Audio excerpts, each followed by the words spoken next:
السلام علیکم. ویلکم میرے تمام نیو اور پرانے سبسکرائبرز کا، میرے تمام ساتھیوں کا، میری ناول کمیونٹی کا، اور جو لوگ میسیجز کر کے تعریف کر رہے ہیں، کمنٹ کر رہے ہیں، ان کا بہت بہت شکریہ. آپ لوگوں کا ہر کمنٹ اور ہر لائک میرے لیے بہت معنی رکھتا ہے. تھوڑا سا دیر سے آنے کے لیے معذرت، کیونکہ میری طبیعت ٹھیک نہیں تھی اور تھوڑا سا ظاہر کام وغیرہ کے ساتھ جو ہے نا کانٹینٹ مینیج کرنا مشکل ہو جاتا ہے بعض اوقات. لیکن آپ لوگوں کا ساتھ اسی طریقے سے رہے گا تو اور بھی اسپیڈ اپنی میں بڑھا لوں گی انشاءاللہ. اب چلتے ہیں اپنے ناول کی طرف. AW Urdu novels, don't copy my novel, novel آبرو، قسط نمبر 33. آج کے دن نے اذلان کی زندگی اور اس کی سوچ اور اس کے سوچنے کے انداز اور علیزہ کو حاصل کرنے کی اس کی خواہش کو بدل کر رکھ دیا تھا. وہ کتنے دن سے خود سے لڑ رہا تھا، بار بار انکار کرتا تھا کہ اسے علیزہ سے محبت نہیں ہے، وہ بس اس کی ضرورت ہے. کیونکہ وہ میرے نکاح میں ہے تو بس اس پر میرا حق ہے، اسے میرے ماتحت ہونا چاہیے، اور نہ جانے کیا کیا. جب جب اسے علیزہ کی شدت سے یاد آتی تھی، وہ خود کو یہی سب کہہ کر بہلانے کی کوشش کرتا رہا تھا. اس نے ایک دن بھی یہ تسلیم نہیں کیا کہ وہ اس کی سانسیں، اس کی زندگی اور اس کی محبت ہے. اور مزے کی بات یہ تھی کہ آج اس کی یہ غلط فہمی بھی دور ہو گئی کہ اس کا ہر چیز پر اختیار ہے. اس کو کہیں کسی کے بھی سامنے جھکنے کی ضرورت نہیں. اس کے پاس پیسہ اور پاور ہے، پیسے سے ہر چیز حاصل کی جا سکتی ہے، جبکہ وہ تو اپنے سینے میں دھڑکتے اس گوشت کے لوتھڑے سے بھی ہار چکا تھا جو کہ اس کا خود کا دل تھا. آج کے دن نے ایک نئے اذلان کو جنم دیا تھا. تیز بارش اور طوفان کے باعث سڑک نظر تک نہیں آ پا رہی تھی. اذلان اسی حال میں اپنے گھر سے اکیلا خود گاڑی لے کر نکلا. ویسے اس کے ساتھ سفر میں ہر وقت ہی گارڈز اور ڈرائیور ہوتے تھے، لیکن آج تو وہ ہر شے سے ہی بیگانہ ہو چکا تھا. بارش کے باعث سڑکیں سنسان تھیں. وہ ریش ڈرائیو کرتا ہوا RS ہائٹس پہنچا. یہ وہ بلڈنگ تھی جہاں علیزہ قیام پذیر تھی، جسے اذلان نے اپنی بیوی کی خاطر خرید کر تقریباً سارے اپارٹمنٹس ہی خالی کروا لیے تھے. علیزہ کے علاوہ بس 1-2 اپارٹمنٹس میں ہی رہائش رہنے دی تھی تاکہ علیزہ کو اکیلا پن محسوس نہ ہو. راستے میں ہی لائٹس کے چلے جانے سے بلیک آؤٹ ہو گیا تھا. جب وہ علیزہ کے اپارٹمنٹ کے گیٹ تک پہنچا تو اندھیرے کی وجہ سے اسے چابی لگانے کے لیے لاک تک دکھائی نہیں دے رہا تھا. اس نے موبائل کی ٹارچ آن کی اور جیسے تیسے دروازہ کھول کر اندر داخل ہوا. گھر میں بھی گھپ اندھیرا تھا. اس نے ایک ہی نگاہ سے کچن اور لاؤنج کا جائزہ لے لیا. وہ وہاں نہیں تھی. اب اس نے بیڈ روم کی طرف قدم بڑھائے. علیزہ اندھیرے میں کمرے کے کونے میں یوں بیٹھی تھی کہ اس کے چہرے کا رخ دیوار کی طرف تھا اور وہ بری طرح کانپ رہی تھی. جیسے جیسے بجلی کڑکنے کی آواز آتی اس کی بے ساختہ چیخ بھی بلند ہوتی. علیزہ! اذلان نے اسے پکارا. اس پر بھی علیزہ کی ڈر کے مارے چیخ نکل گئی. اذلان نے موبائل کی ٹارچ کو بیڈ پر رکھا اور اس کے پاس پہنچ کر اس کا ہاتھ پکڑ کر اسے اٹھانا چاہا، لیکن وہ یوں ہی دیوار کی طرف منہ کیے نہیں کر رہی تھی. اذلان اس کے برابر میں ہی بیٹھ گیا اور نرمی سے اس کے سر پر ہاتھ پھیرنے لگا. علیزہ، ادھر دیکھو میری طرف، میں آ گیا ہوں تمہارے پاس، تم اکیلی نہیں ہو، میں تمہارے ساتھ ہوں، مجھ سے بات کرو. علیزہ، چلو لڑائی کرتے ہیں. اس نے آہستگی سے اس کا چہرہ اپنی طرف کیا. خوف سے علیزہ کی ہوائیاں اڑی ہوئی تھیں. وہ اس کا دھیان بٹانا چاہتا تھا، لیکن یہ آسان نہیں تھا. جیسے جیسے بارش اور بجلی کا شور بڑھتا وہ چہرہ زمین کی طرف کر کے سر پر ہاتھ رکھ لیتی. یہ اس کا بچپن کا خوف تھا. اس نے اپنی آنکھوں سے ایک درخت پر بجلی گرتے ہوئے دیکھی تھی. اس وقت سے اسے لگتا تھا کہ بجلی چمک رہی ہے، اب تو اس پر ہی آ گرے گی. اذلان کو اچانک ایک چیز یاد آئی. اس نے اپنی جیب سے ایئر بڈ نکالے اور موبائل سے کنیکٹ کر کے اس میں گانا چلا دیا. لو، یہ لگاؤ. اس نے ایک ایک کر کے علیزہ کے دونوں کانوں پر سے بال پیچھے کرتے ہوئے ایئر بڈ لگا دیے. اب علیزہ کو بجلی کی آواز نہیں آ رہی تھی. اذلان نے موبائل کی ٹارچ کو بھی بند کر دیا اور ہلکے سے علیزہ کے سر کو اپنے کندھے سے ٹکا دیا. علیزہ نے 1% بھی مزاحمت نہیں کی. وہ اس وقت کچھ بھی کرنے کی حالت میں نہیں تھی. پھر کیا تھا؟ وہی رائل میجسٹی کی حسین خوشبو اور اس کے لگانے والے شخص کے ہاتھ کی شفیق تھپکی۔ وہ آدھے گھنٹے سے پہلے بھی نیند کی وادیوں میں اتر چکی تھی۔ اذلان نے اس کا سر اس نرمی سے سہلایا کہ وہ اسے دنیا و مافیا سے بیگانہ ہونے میں چند منٹ ہی لگے۔ اب وہ اسے اٹھا کر بیڈ پر لیٹا رہا تھا، بڑی احتیاط سے، جیسے وہ کوئی کانچ کی گڑیا ہو۔ اذلان بھی اس کے ساتھ لیٹ گیا۔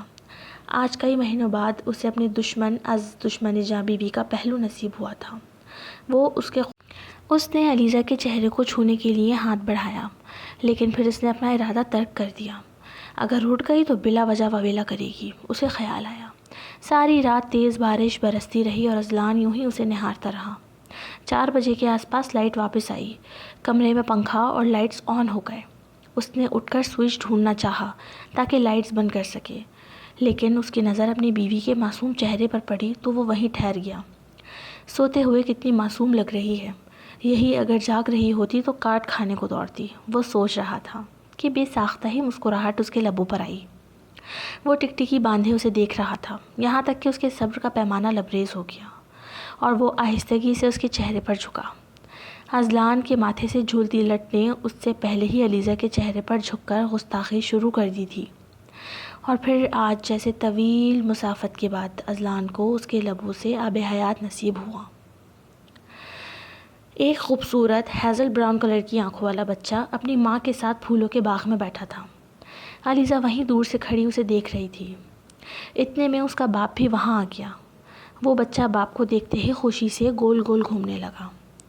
باپ نے بھی پوری شفقت سے اسے اپنی گود میں اٹھایا اور اس کے چہرے کو جا بجا چومنے لگا۔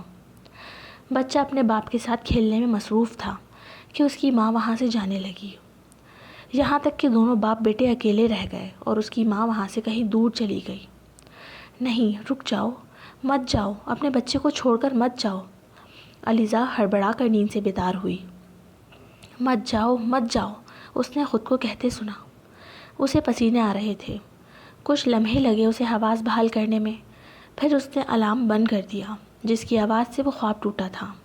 اس نے اپنے ارد گرد نظر دوڑائی، سب ویسا ہی تھا جیسے روز ہوتا تھا، لیکن تھوڑی دیر میں اسے کل رات کی بارش، اذلان کا یہاں آنا اور وہ رات کا سارا منظر یاد آ گیا۔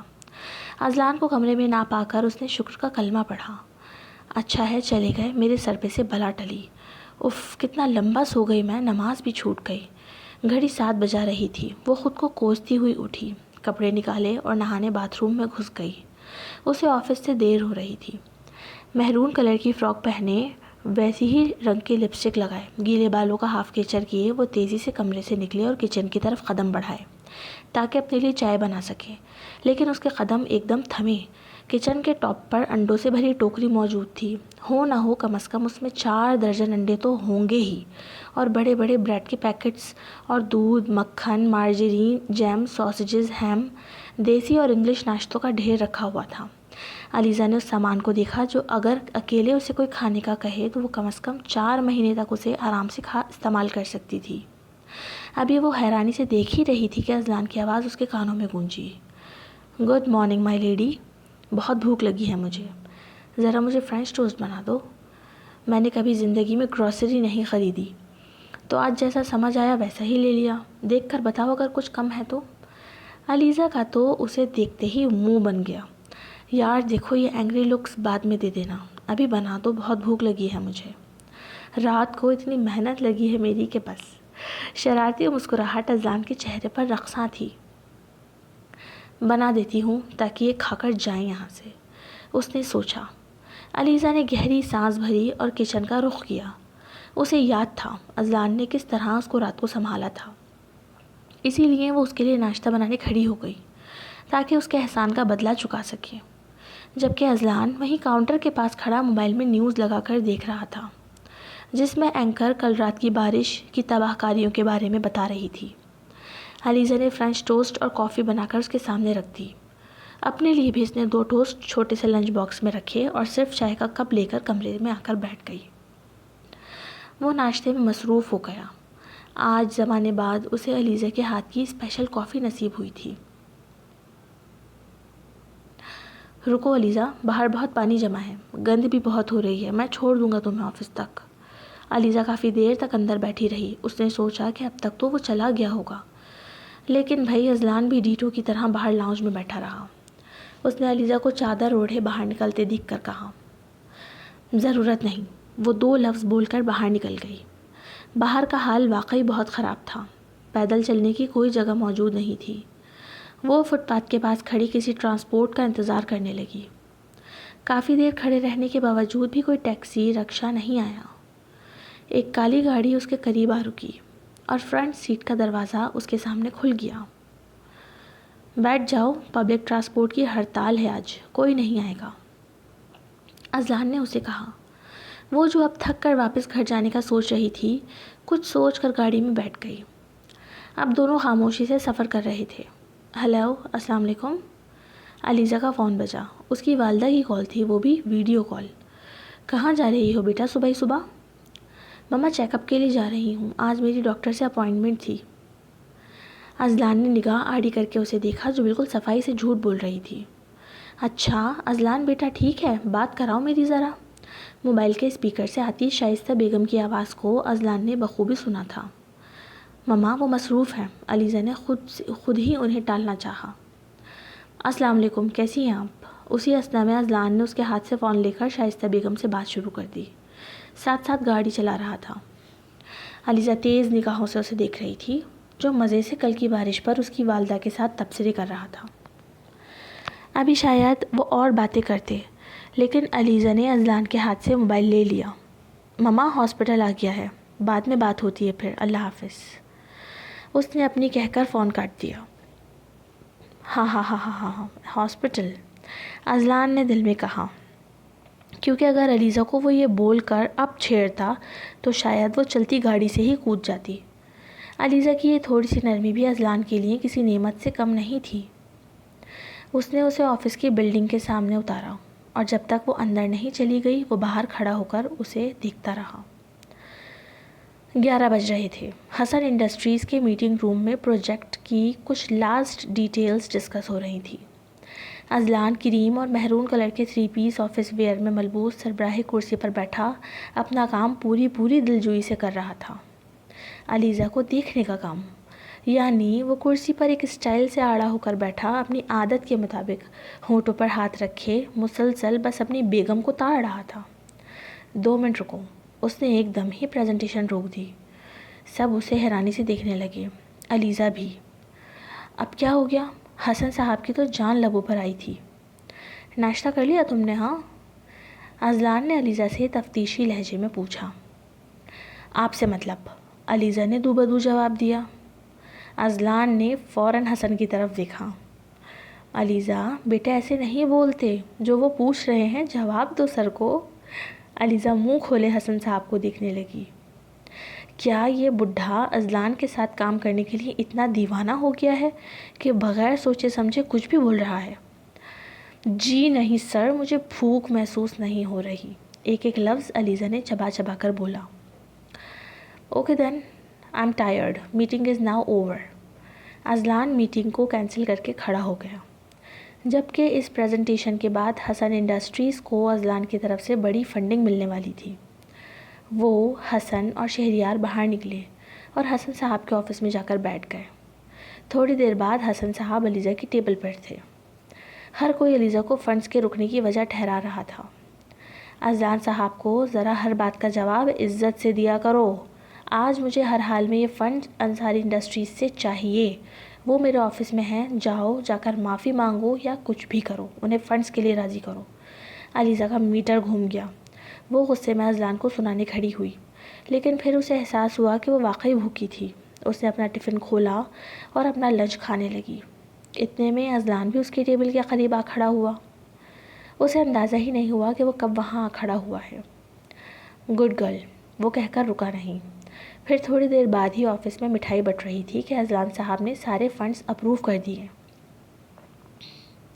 یار میں بہت تھک گئی ہوں اس آدمی کے پیچھے، جتنا میرا ٹائم ویسٹ ہوا ہے اتنے میں تو میں 10 لڑکوں کو اپنا گرویدہ کر لیتی۔ اب گھی نکالنے کے لیے انگلی ٹیڑھی کرنے کا وقت ہے۔ جو میں نے تمہیں کہا تھا وہ لائی ہو؟ آرزو اپنی ایک دوست کے ساتھ بیٹھی تھی۔ ہاں ہاں یار لائی ہوں۔ آرزو اور شیزا کلب میں بیٹھی اپنی ڈرنک سے لطف اندوز ہوتے ہوئے اذلان کو تسخیر کرنے کی پلاننگ کر رہی تھی۔ آج علیزہ نے پھر ڈاکٹر کے یہاں جانے کا پلان بنایا۔ مالا آج وقت سے اس کے اپارٹمنٹ پہنچ گئی تھی اور اب دونوں گھر سے نکل کر قریب کے ایک گورنمنٹ ہاسپٹل آئی تھی۔ شوہر کہاں ہے تمہارا؟ ڈاکٹر نے سوال کیا۔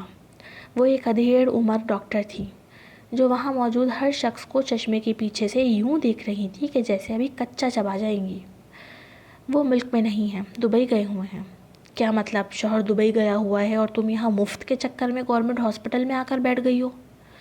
پاگل کسی اور کو بنانا بی بی، جاؤ جا کر پہلے نکاح نامہ لے کر آؤ، اور شوہر کا NIC بھی، تبھی تمہاری فائل بناؤں گی میں۔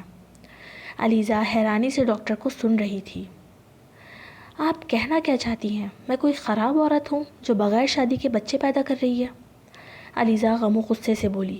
اسے اپنی یہ تذلیل برداشت نہیں ہو رہی تھی۔ او بھائی، روز آتی ہیں یہاں عورتیں ڈرامے کرتی ہوئی، ہمیں مت سکھاؤ کہ کیا کرنا ہے اور کیا نہیں۔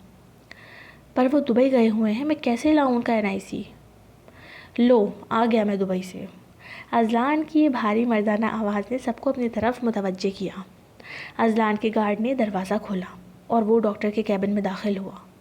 ڈاکٹر اور علیزہ حیران ہوئے، جبکہ مالا تو خوش ہو گئی اور اذلان کے بیٹھنے کے لیے کرسی خالی کر کے مؤدب سی ہاتھ باندھے سائڈ میں کھڑی ہو گئی۔ اذلان کرسی پر آ کے بیٹھ گیا۔ ڈاکٹر کی آنکھیں اتنے امیر دکھنے والے آدمی کو دیکھ کر کھل گئیں۔ یقین کیوں نہیں آ رہا تھا تمہیں؟ جب یہ کہہ رہی ہے کہ میں دبئی میں ہوں تو مانا کیوں نہیں؟ ہاں، میں تو اکثر صبح کی فلائٹ سے دبئی جاتا ہوں اور شاپنگ اور میٹنگز اٹینڈ کر کے شام کی فلائٹ سے کراچی واپس آ جاتا ہوں۔ 2 گھنٹے کی تو فلائٹ ہوتی ہے۔ اذلان اس لاپرواہی سے کہہ رہا تھا جیسے سنڈے مارکیٹ تک جانے کی بات کر رہا ہو، کیونکہ واقعی وہ اکثر ایسے ہی کرتا تھا، کیونکہ امیر لوگ اکثر دبئی سے ہی شاپنگ کرنا پسند کرتے ہیں۔ ٹھیک ہے۔ اذلان کے پہلو میں کھڑے اس کے لمبے چوڑے ہیبت ناک گارڈ کو دیکھ ڈاکٹر کے منہ سے بس یہی نکلا، بھائی یہ نکاح نامہ بھی مانگ رہی تھی، مالا نے فوراً بولا۔ علیزہ نے مالا کو گھورا۔ اچھا، نکاح نامہ چاہیے، ضرور دکھائیں گے، ذرا پہلے اپنا لائسنس دکھاؤ۔ ڈاکٹر کی ہوائیاں اذلان کی بات سن کر گل ہوئیں۔ چلو یہاں سے۔ اذلان کھڑا ہوا اور ساتھ علیزہ کو چلنے کا کہا۔ نہیں ڈاکٹر صاحبہ، مجھے آپ سے ہی کنسلٹیشن چاہیے۔ علیزہ نے اذلان کی مخالفت کے چکر میں یہیں علاج کرانے کی ضد کی۔ جی، آپ کی شادی کو کتنے مہینے ہو گئے؟ ڈاکٹر لائن پر آ چکی تھی۔